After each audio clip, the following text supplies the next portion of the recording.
dal leen ak jàmm opposition bi na woon fa woon delloo na buum ci boy ga waaw looloo am ndaxte ku nekk gis na démbu manifestation boo xamante ni M2D def na ko ci place de la nation sama naataango yi nag jóg ci suba si ku nekk wax ci sama naataango bi di journal Sud Quotidien ne waaw ne leen rek M2D mi ngi accélérer la cadence sama naataango bi di journal Walf Quotidien ne man lu ma gis mooy opposition bi lancé na le compte à rebours daanaka delloo na buum ci mooy ga sama naataango bi di journal L'As ne Sonko met la pression sur le régime sama naataango bi di journal Source A ne ma yokkal leen nag démb nag bëri woon na ay phrase choc sama naataango bi di Walf Quotidien ne mën a tel nag lu faaxoon waaw mënati leen ko waaw daanaka kii di Ousmane Sonko décrété na la fin de l'état de grâce mi-temps bi jeex na waaw léegi moom raag rëpp gi keneen kii gisuguñu ko sama naataango ne loolu doy na waar lu doy waar kay mooy lu xew ci Vélingara waaw accident de la circulation benn bus moo daanu ci benn sept place loolu mi ngi xewee ci fu soriwul dara ci Vélingara journal Le Quotidien ne loolu démbu kon lu tiis amoon na ndaxte bus boobu ci doodaan la yegsi woon gannaaw bi mu yegsee ci doodaan bi fekk fa benn sept place boo xamante ni dafa taxawoon moom itam ndax taw bi ci la bus bi daanu ci sept place boobu nag am na nag ñaari nit yoo xamante ni dañoo ñàkk seen bakkan fukki nit ak juróom am ci ay gaañu-gaañu juróom-ñeent yi nekk ci situation bu garaaw a garaaw sama naataango ne drame boobu nag wane ni l'accident de la circulation yi delloosi na bu baax a baax ci Sénégal sama naataango bi di journal Observateur dellusi nag ci gestion boo xamante ni daanaka à risque la ci wàllu budget document de programmation pluriannuelle 2022-2024 am na nag ay sociétés yoo xamante ni état bi moo ko moom boo muyul de dañuy am problème ndaxte ci wàllu gestion Petrosen Senelec port autonome de Dakar ak SONES ñoom ñëpp daanaka nu ñuy doxee bu ci yàlla wisul ndox mu sedd du baax benn yoon pour Sénégal ndaxte chiffre d'affaires yi dafa wàññeeku bu baax a baax tension de trésorerie dëggantaan ay perte yu bëri ñu jeexal ak sport ki di Matar Ba tontu na Sadio Mané waaw le journal Les Échos waxtaan ak moom Matar Ba nee na Sadio Mané na éviter comparaison yi waaw na éviter comparaison yi ndaxte boo ñëwee Afrique nekkoo ci Liverpool boo ñëwee Sénégal nekkoo ci Manchester United wala nekkoo ci Liverpool ku nekk xam na stade yooyu bokkul ak suñuy stade yi boo amee gazon nga xam ni am nga gazon boo amee leneen itam nga xam ni conditions yi noonu la mel ci Afrique kii di Stade Quotidien xëy nag wax ci Nampalis waaw xam ngeen jour boobu nag sama naataango nee na toll nii mi ngi jox satisfaction bu baax a baax suñu équipe bi Nampalis dafa mel ni ci wàllu récupération de balle yi comme kii di N'Golo Kanté mun nañ ko comparer ak joueur France boobu leen kii di journal Record xëy wax nag ci Sadio Mané ndaxte ku nekk gis na Sadio Mané de ñaari match yi ñu joué yëpp tiré na ñaari penalty mu tiré mu dugal sama naataango ne ndax kii di Sadio Mané léegi mën na tiré penalty loolu la journal bi laaj mu laajee loolu jóg parole kii di Cheikh Gueye nekk technicien kooku nag ne leader foog nga mën balle arrêté foog nga mën ko non doo ne yow leader nga te mënoo tiré penalty loolu moom baaxul foog nga mën a tiré penalty tiré corner wala tiré ay coup franc balle arrêté foog nga mën ko boo mënee loolu jàpp ni tu es un grand joueur mën naa tàngoo ne mu toll nii kon kii di Sadio Mané dafa mel ni mi ngi liggéey bu baax a baax ci wàllu woowu lépp ñu jeexal ak sunu lamb moom nag wax na ci Balla Gaye moom itam Balla Gaye nekk xam na ñeenti combat ñu ngi koy xaar ak Gaston Mbengue sama naataango ne mi ngi lijjanti ñeenti combat yoo xamante ni daf ko signé ak Gaston Mbengue boo moyul de dina nekk hors jeu pour titre roi des arènes ndaxte dootul bëriti ci wàllu woole jusqu'en 2023 jërë ngeen jëf. taalibe yu daal di faatu gannaaw nag ab kon sangu kon bi ñu doon def kon ca géeju Mboro nekk ñeenti taalibe am na ñetti kon néew ñu dar te daal di génne ci géej gi sapeur pompier yi ñoo leen rek daal di génne ci sapeur pompier bu Tivaouane Macky Sall di wëyal ab tournéem ci biir réew mi ñu koy xaarandi ji ci samedi ji foofee ca Ndar laata muy kon wëy dem ca Fouta parti Pastef ñoom la ñuy rek daal di ñaawlu mooy tournée politique bi nga xamante ni président Macky Sall mu ngi koy rek daal di amal di wax ne tournée wàllum koom-koom la ñoom ñi ngay sàkku nag ñu daal di leeral lu jëm nag ci ñetti téeméeri milliards ak juróom-benn yi nga xamante ni moom diggée na ko gannaaw ba muy def kon conseil présidentiel décentralisé. Y'en a marre nee na mënatul rek daal di digg yenn ci ay charge yu ñu teg kon ci kaw kilifa rapport bi nga xamante ni daa mi yëngu-yëngu yi tamit moom danañ ko daal di àtte niki àllarba gi ñu dëgmal ci ay ñaawteef yu yëkk kon ci kaw agent bu police waaye tamit daal di rebelle wu lu jëm ci wàllu dañ ci ànd kon nag Ibrahima Diamé sport weekend de mbirum tàggat yaa xam dinañ ci ànd ak Mouhamed Jo Diop li yéen kay xëy tey Mouhamed Alimou Ba Abdoulaye Diop moo féetee ci machine bi ci micro bi Dieynaba Seydou Ba.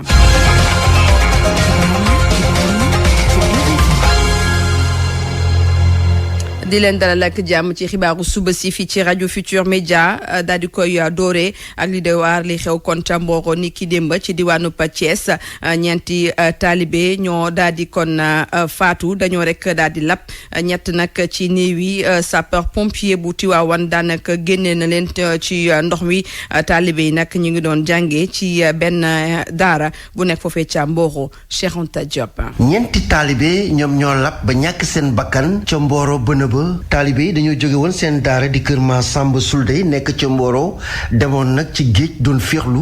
bi ñu àggee nag la ñu sumeeku dugg ci biir géej gi doon sangu ci la ñeent ñi lab ñu oo waa sapeur pompier yi ñu ñëw nag doon leen xool ñeent ñi nga xamante ne lab nañu ñett ñi la ñu génn waaye indaale wuñu bakkan keneen ki ba léegi nag dafa réer ci biir géej gi sapeur pompier ba léegi ñu ngi koy wër ki nga xamante ne nag moom moo ci gën a mag ci taalibe yi amoon na fanweeri at ak juróom sëriñam sax nee na ci ay bés bii ñu génn lañ ko takkaloon soxna ñeneen ñett yi seen at toll na ci fukki at ak ñaar jàpp fukki at ak ñeent waa sapeur pompier nag bi leen waxee na ay taalibe lab nañu dikk nañu fii ci Mboro bëna ba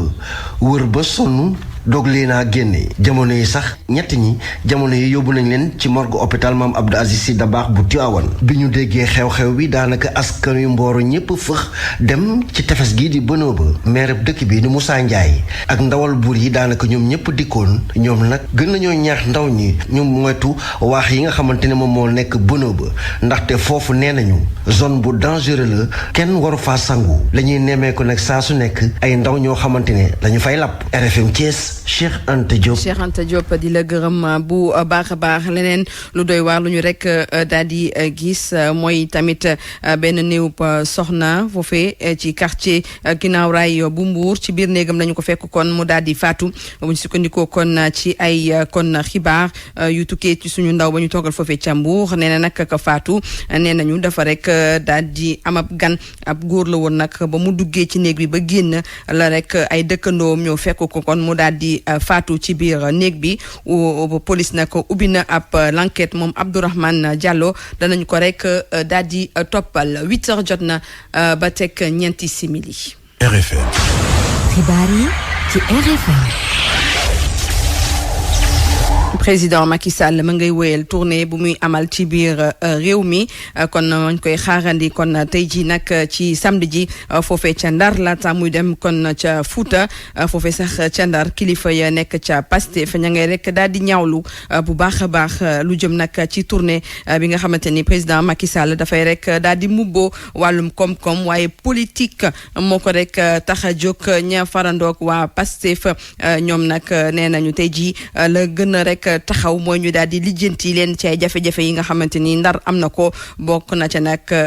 daal di lijjanti lu jëm ci wàllum ndox mi wàllum assainissement bi waaye tamit gën a leeral dëkk bi Diana Sow lañ ciy déglu moo yor kaddu Pastef fu ca Ndar ci micro Mouhamed Nabi Silla. boo xoolee commune de Saint-Louis école primaire yi fi ne école yëpp sont en état de délabrement bu ñu xoolee hôpital régional tey jii bu ñu amee malade sax dañ naan nañ ko yóbbu Louga wala nañ ko yóbbu Dakar parce que hôpital bi amatul matériel amatul sax personnel qualifié en plus hôpital bi tilim na place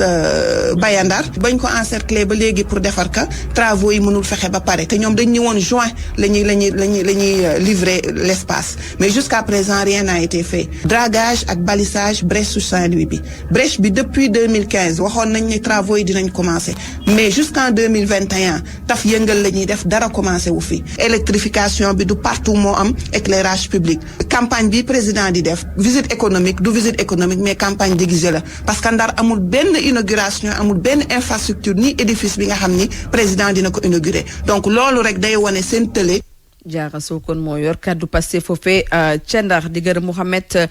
Nabi Silla ñu ñëwaat fii ci Ndakaaru ak manifestation bu mouvement M2D ca place de la Nation ña ngank kon mouvement boobile tey jii la ñu gën a rek daal di taxaw ngir sàkku kon ñu bàyyi ñañu duppee kon ay détenus politique te ñu jàppoon leen ci weeru mars bi ñu jàll ñoom nag ña ngay rek daal di ñaax itamit ndaw yi ñu dem bindu ji ci liste électorale yi Angela Gomis. ci kanamu ndaw yi la responsable Pastef Ousmane Sonko daal di exiger waat ñu daal di libéré ñi nga xamante ne ñoom lañ jàppoon ca manifestation yi ñu amaloon mars bi ñu génn. di Abdourahmane Diallo di Mohamed Mané Babacar Diagne ak Ndes Diourbel muy Ndiogu Diop nga xam ne moom kaa moo ci gën a doy waar ak ki ñuy wax Ablaye Fall ndax ñeneen ñaar ñi bàyyi nañ leen. liberté provisoire yu dul jeexi nag dafa war a dagg fii ci Sénégal loolee la Guy Marius Sagna wax. ay liberté provisoire yoo xam ne day durer 2 ans 3 ans 4 ans 5 ans 10 ans dafa war a dagg. kujje politique bi dañoo war a booloo te doon benn ngir ret jàmmarloo ak Macky Sall loolu muy gis-gisu Bougane Dany Gueye. donc il faut encore une fois ñu boole doole yi il faut qu'il y ait une synergie des efforts pour que ñu mën fi jëlee ñi fi nekk ci élection locale yi ñu jëm. ca njeexantalu manifestation ma nag Ousmane Sonko daal dina wax ne ni ki juillet 2022 moom dina daal di jébal caabi otoom assemblée nationale ndaxte moom nee na juróomi at kase lañ ko éliroon. Je suis député à l'Assemblée nationale. J'ai été élu au mois de juillet 2017. Au mois de juillet 2022 ma delloo leen seen caabi oto delloo leen seen carte de je ne sais qui parce que kenn falu ma pour 5 ans 1 jour waxuma la pour 7 ans. ci digg manifestation bi nag lañ daal di annoncé ne ñaari manifestants yu ñu tëjoon tëjul bari ñoom it daal di nañ leen libéré looloo tax M2D di ko rafetlu waaye di jox rendez-vous ndaw yi le 23 juin gi ñu dëdmal. Angelina Gomis Alioune Sané moom di rek daal di ñaawlu kon la ñu rek daal di yen ci ndoddu rappeur bi di Kilifeu donc jàpp leen ne sax atem danañ ko rek daal di amal ni ki àllarba bi ñu dëgmal la ñu koy toppee nag bokk na ca daal di fippu waaye tamit daal di kon ñàkk wormal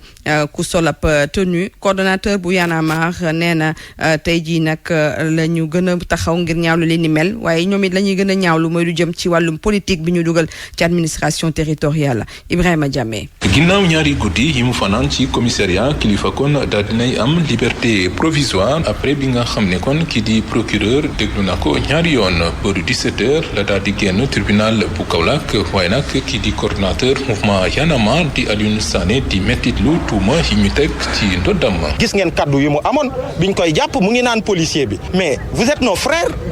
mais ki nga ne tu es mon frère kooku est-ce que tu te rebelles contre lui non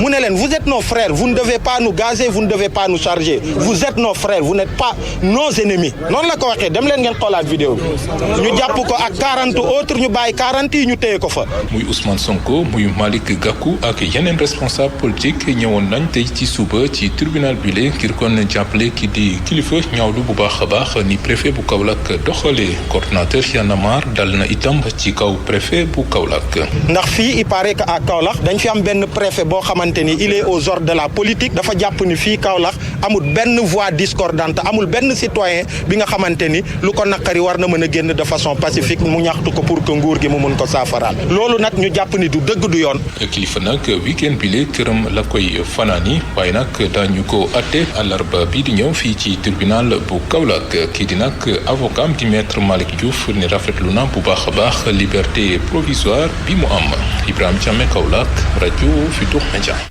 lu jëm nag ci xeex ba ñuy xeex ñi ñoŋal wàllum góor jigéen bi fii ci suñu réew rawatina nag foofee ca Tëngéej mouvement ànd sàmm jikko yi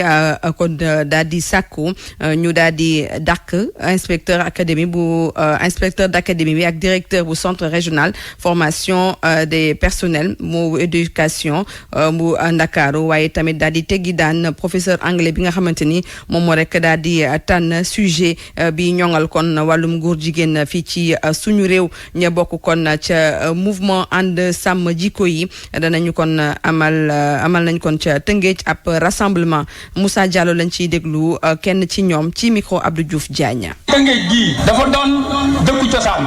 penc yi fi nekkoon maam yi fi nekkoon lébu yi ñoom dañu doon ñoo xam ne ñi dañu amoon ay valeur léegi nag ñu gis ne tor bu metti bi ñu def ci xale yi ci mbirum école bi doon na loo xam ne lii dafa jéggi dayoo ci espace maanaam béréb boo xam ne bii lañ ko war a jàngale mooy ay valeur ci loolu nag ànd sàmm jikko yi bu Tëngéej nee ne ki nga xam ne mooy responsable muy inspecteur d'académie bi nañ ko fi jële li muy demandé mooy aussi ki nga xam ne moom mooy directeur u EFI bi muy koy wax CRFPE nañ ko fi jële li muy demandé aussi mooy professeur anglais bi nga xam ne dafa def loolu te mooy fautif bi moom nañ ko sanctionné sanction boo xam ne bii bu rëy lay doon ànd sàmm jikko yi Tëngéej aussi mu ngi wax ne agenda programme bi nga xam ne moom la ñu taxawal ci milieu scolaire bi jëm ci mbirum góor jigéen nañ ko dakkal mu ngi wax ne nañu criminaliser maanaam nañu teg benn loi boo xam ne bi dafay daan mbirum góor jigéen daan yoo xam ne yu diis la ñu ngi ñaan aussi ñi nga xam ne ñooy mbootaayu xeet yi ñu bàyyi xel li nga xam ne mooy xew ci réew yi maanaam dëkk bu nekk ak ay valeur am ak culture am nañ leen bàyyi xel loolu beneen bi ñu ne état bi ci boppam ñu ngi koy wax ne li nga xam ne mooy réalité socio-économique yi am ci réew yi nañ ko bàyyi xel bu ñuy dem di signer ay traité.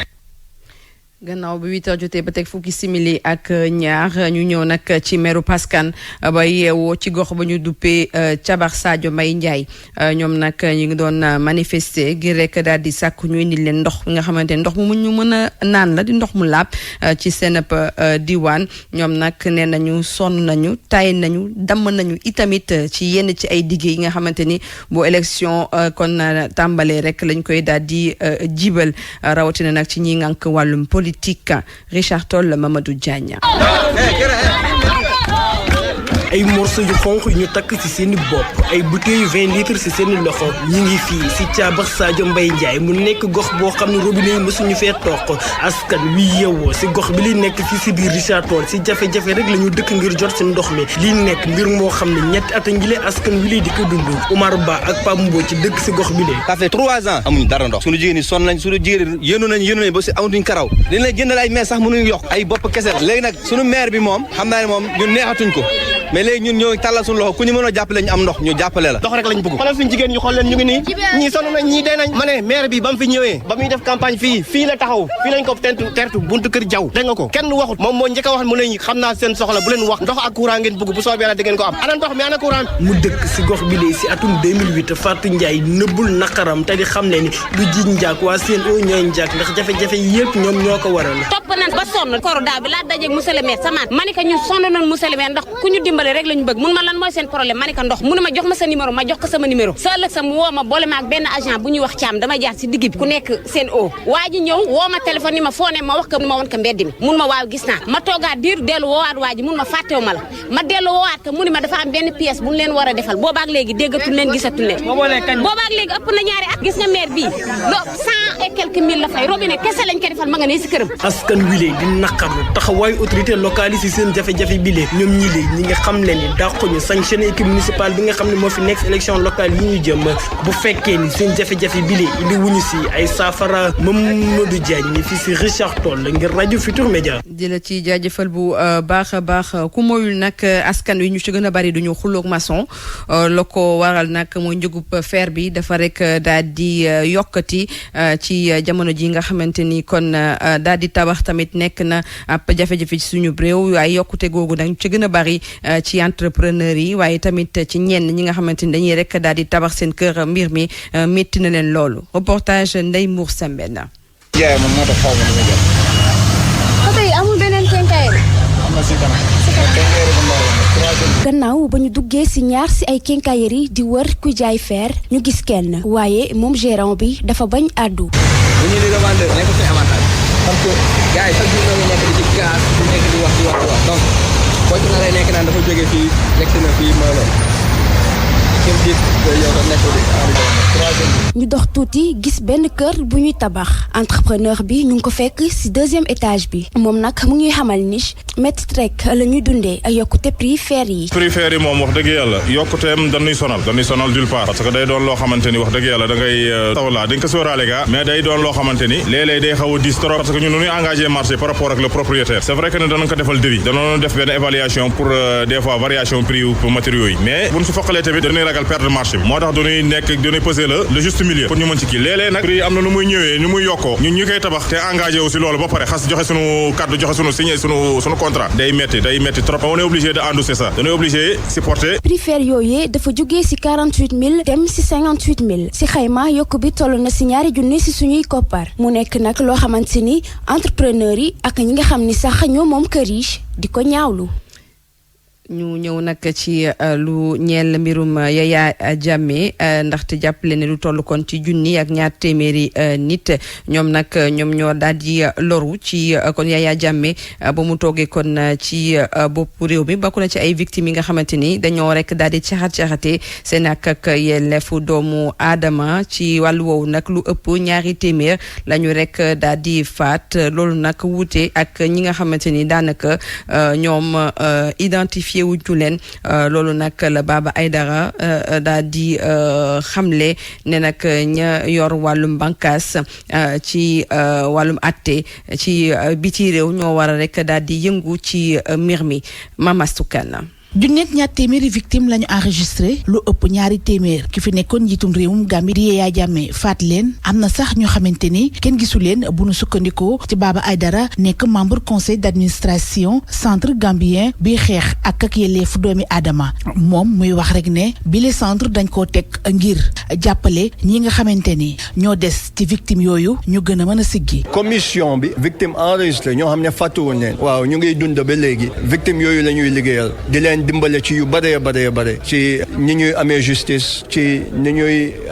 def ci seen famille di leen dimbale ak dara lu ñuy mën a teg ci table bi di leen dimbale si ay seen domaine médical tamit. bu nu sukkandikoo ba tey ci Baba Aïdara juridiction internationale yi dañoo war a jël kaawu Gambie bi def ko seen mission bu gën a rëy. commission bi def na ay enquête am léegi enquête yooyu noonu foog ñu transmettre leen cour pénale Gambie qualifie Yaya Jammeh comme kenn koo xam ne on peut l'amener devant la cour pénale. ñu ñëwoon wut si wàllu fii ci Sénégal mu waral ba RADDHO ak yeneen ci ñoom engagé wu ngir yoon daal di mën a def liggéeyam ci mbir mi le Sadikh Niass. acteurs yu bëri booloo dankaloo bu ko defee ñuy def pression ci kaw gouvernement yi gouvernement Sénégal comme gouvernement Gambie pour permettre aussi mission yi nga xam ne def enquête ci ñi ñuy suul te rey leen ci rey bu jaaduwul te am nañ ci ñuy suul Casamance gouvernement Sénégal dafa war a autoriser mission yooyu ñu dem Casamance sulli nit yooyu. délégation gambienne bi daal di gën a insister nag ci solo bi nga xamante ni gouvernement gambien bi teg na ko ci recommandation future commission bi nga xamante ni dara lalu ko moo di dëgg juboo ak booloo doon benn.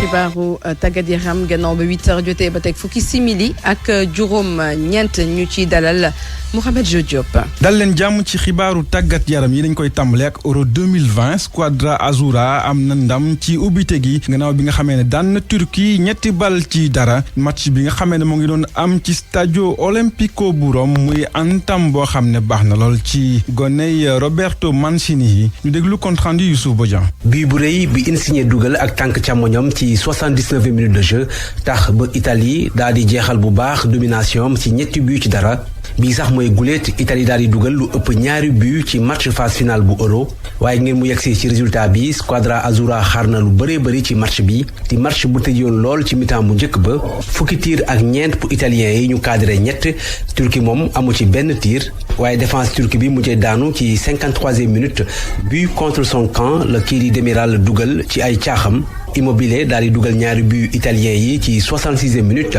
score bi sax mënoon na gën a diis ndax italien yi am nañu juróom-ñetti tir cadré waaye ca mujjantal ga li gën a am solo def nañ ko maanaam am ndam ci seen match bu njëkk loolu yépp xewee ci stade Olimpico bu Rome bu doon supporter bu baax a baax équipe bu Italie bi Turquie ñetti but yu mu jël ci match bi tolloo ak but yu mu am ci match mi yépp yi mu doon jongante jëm ci qualification Euro 2020 bi. Italie kon daan ci tàmbale Euro bi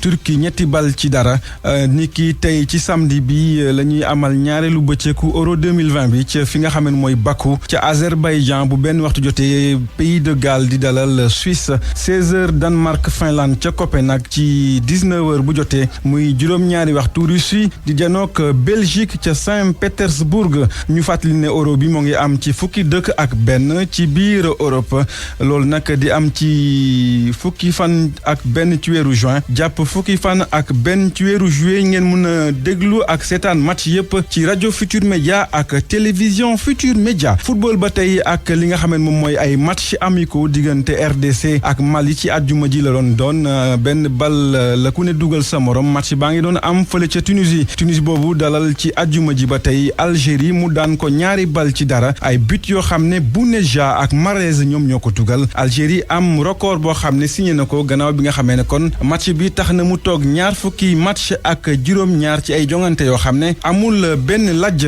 47e édition bu Copa América di tàmbale ci dimanche bi gannaaw bi nga xamee ne kon jëlee nañ ko ci Argentine ak Colombie yi ko waroon daloo ñu ko yóbbu fële ca Brésil bi nga xamee ne kon mooy dalal 47e édition bi ci dimanche bi la ñuy tàmbale ak match d'ouverture bi nga xamee ne mu ngi dox diggante Brésil ak Venezuela bu 21h jotee muy juróom-ñeenti waxtu wax ci Liga ak meilleur joueur bi nga xamee ne kon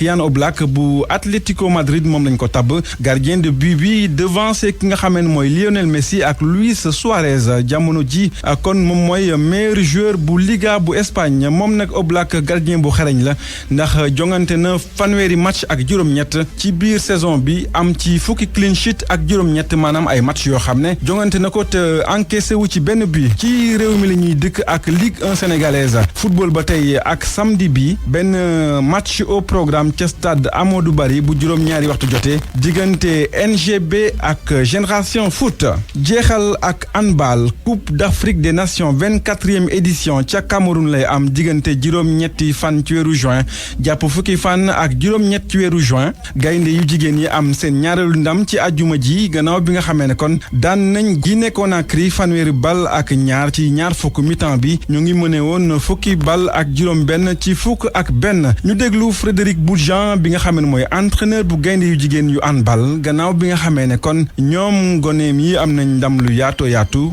ñu déglu ko ci micro suñu naataango yi nekk ci fédération sénégalaise bu handball. jongante bu metti la juróom benn match ci juróom-ñeenti fan xam nga ni loolu metti na lool naam sax kontaan naa lool ci suñu qualification jëm ci quart de finale ba ñu jeexalee ñaareelu ko bëccëg gi mu di compétition boo xam ne ni dañ ko amal ci jeexaltalu saison bi rawatina joueuses yi nga xam ni ñoom ñoo nekk fële ca Europe état physique bi daf ci baax lool waaye tamit état fraîcheur bi tamit nekk na loo xam ne ni moo lay mën a may nga def boobu pour compétition équipe bi moom concentré woon na bu baax a baax ci projet bi nga xam ni moom la ñu tëraloon ndax boo dee xool dañoo engagé yeesalaat lii di équipe bi ak ay joueuses yoo xam ni ñoo ngi nekk au niveau local loolu yëpp ci jamono ji mi ngi am mandargaal bu baax a baax te loolu yaakaar naa ne am na solo. Frédéric Bourgeon kon rafetlu bu baax a baax qualification bi nga xamee ne gone mi qualifié nañ ko ci quart de finale waaye Guinée Conakry amoon ay jafe-jafe gannaaw ñeent ci ay joueurs yi nga xamee dañ leen déclaré woon positif au coronavirus mujjoon leen déclaré forfait ba bokkuñ ci jongante boobu ni ma leen ko doon waxee sànq gaynde yu jigéen yi qualifié nañ kon ci quart de finale waaye ci seen dernier match ci CAN bi ci match de poule yi ñoo ngi war a jongante ak Tunisie gannaaw bi nga xamee ne kon Tunisie moom tamit am na qualification ci quart de finale gannaaw ndam loo xam ne am na ko ci ajuma ji digganteem ak Madagascar 44-16 lii moo nekkoon xibaaru tàggat yaram yi. di ko jaajëfal bu baax a baax moom Mohamed Diop. RFM li ci yéenekaay yi.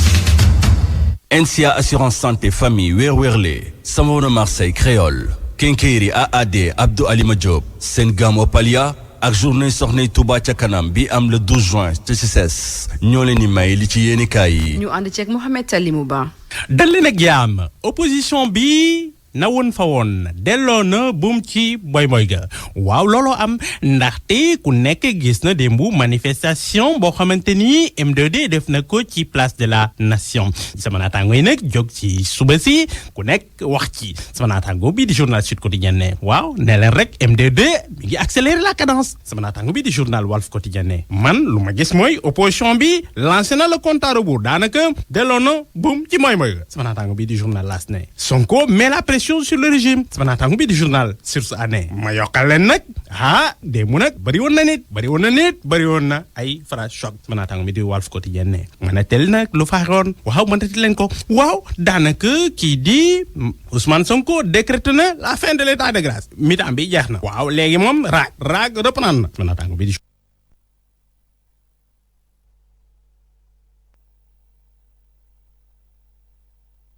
Sonko décrété na la fin de l'état de grâce mi-temps bi jeex na waaw léegi moom raag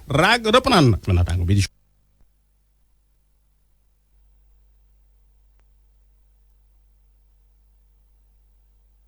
Sonko décrété na la fin de l'état de grâce mi-temps bi jeex na waaw léegi moom raag reprendre na sama naataango bi di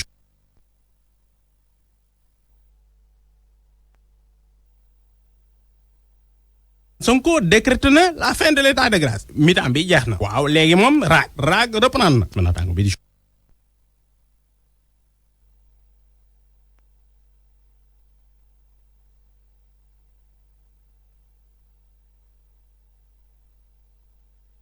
Sonko décrété na la fin de l'état de grâce mi-temps bi jeex na waaw léegi moom raag reprendre na sama naataango bi di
waaye nag ba léegi keneen ki gisaguñu ko sama naataango ne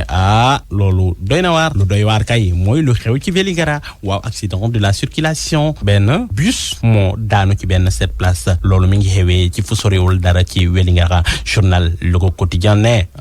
loolu démb kon lu tiis amoon na ndaxte bus boobu ci doodaan la yegsi woon gannaaw bi mu yegsee ci doodaan bi fekk fa benn cette place boo xamante ni dafa taxawoon moom itam ndax taw bi ci la bus bi daanu ci cette place boobu nag am na nag ñaari nit yoo xamante ni dañoo ñàkk seen bakkan fukki nit ak juróom am ci ay gaañu-gaañu juróom-ñeent yi nekk ci situation bu garaaw a garaaw sama naataango ne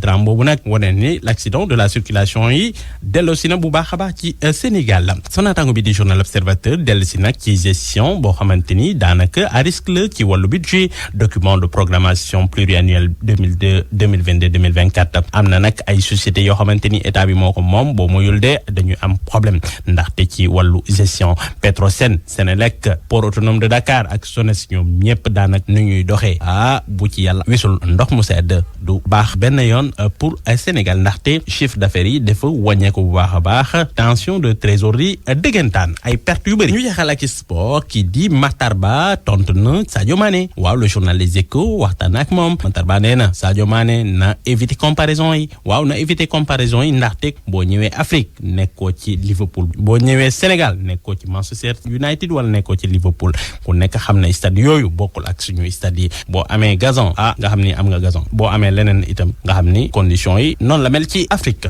kii di Stade Quotidien xëy nag wax ci Nampalis waaw xam ngeen jour boobu nag sama naataango nee na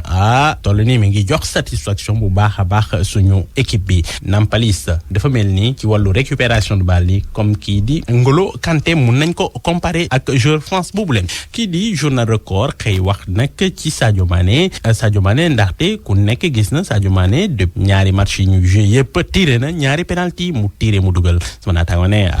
ndax kii di Sadio Mané léegi mën na tiré penalty loolu la journal bi laaj mu laajee loolu jog parole kii di Chegueye nekk technicien kooku nag ne leader foog nga mën balle arrêté foog nga mën ko non doo ne yow leader nga te mënoo tiré penalty loolu moom baaxul foog nga mën a tiré penalty tiré corner wala tiré ay coup franc balle arrêté foog nga mën ko boo mënee loolu jàpp ni tu es un grand joueur mën naa tàngoo ne mu toll nii kon kii di Sadio Mané dafa mel ni mi ngi liggéey bu baax a baax ci wàllu woowu lépp ñu jeexal ak sunu lamb moom nag wax na ci Balla Gaye moom itam Balla Gaye nekk xam na ñeenti combat ñu ngi koy xaar ak Gaston Mbengue sama naataango ne mi ngi lijjanti ñeenti combat yoo xamante ni daf ko signé ak Gaston Mbengue boo moyul de dina nekk hors jeu pour titre roi des arènes ndaxte dootul bëriti ci wàllu woowu jusqu'en 2023 jërë ngeen jëf.